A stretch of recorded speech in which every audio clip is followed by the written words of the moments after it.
Hey, what's up, everybody? So recap on yesterday's video. I was just talking about Bitcoin. You know, it will have its day, it has its run, and then it crashes. It'll have its run, it crashes. A lot of people taking profit because it's being traded heavier than the SPY is right now. So there's a lot of big institutional money just pulling out, crashing Bitcoin. When Bitcoin crashes, BITU crashes with it. I told you guys I sold yesterday. I sold at 59.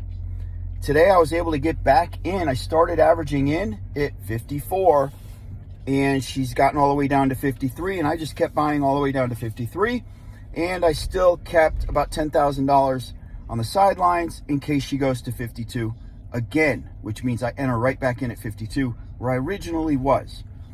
So it's just constant back and forth, okay? You're ping pong in BITU based off of the movement of Bitcoin daily. Okay, this is what I want to tell you guys though. Is there enough time to scalp BITU between now and January 20th? You're going to have to wait for Bitcoin to go back to about $102,000 to $103,000, because that means BITU hits $60 again. And then you're going to need Bitcoin to crash again all the way back down to about 96, 97,000 for you to re-enter BITU at $52. I hope you're following this. Is there enough time for that? I'm going to say no. I don't think there's enough time for that. So this entry right now on BITU for myself is where I stay. I'm getting in, I'm staying in until January 20th. Donald Trump takes office, and it's going to be a big blowout. He's probably going to be talking about crypto. Crypto is just going to be in everybody's mind because he's buying Bitcoin. And a lot of countries are going to follow suit, including Canada now. So that's it. And I also want you guys to think like institutional money thinks. We could have this really kick-butt run going into January 20th. So Bitcoin could start running on the 15th. Okay, so January 15th, we're at 102. January 16th, we could be 103, 104,000. The 17th, the 18th, we could be hitting a new all-time high.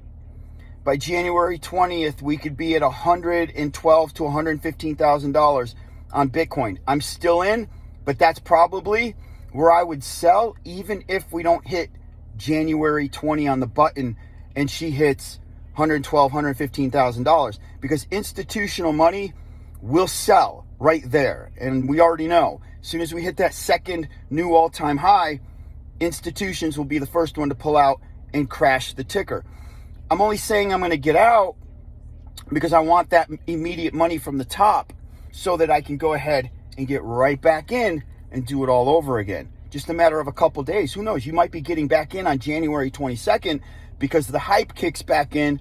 Institutional money got out, but then they also get right back in. And you want to get right back in with them. So it's constant rinse, repeat, but you got to be smart. You got to know when to get out. You got to know when to stay in and hold, okay? And you got to just start reading that one play.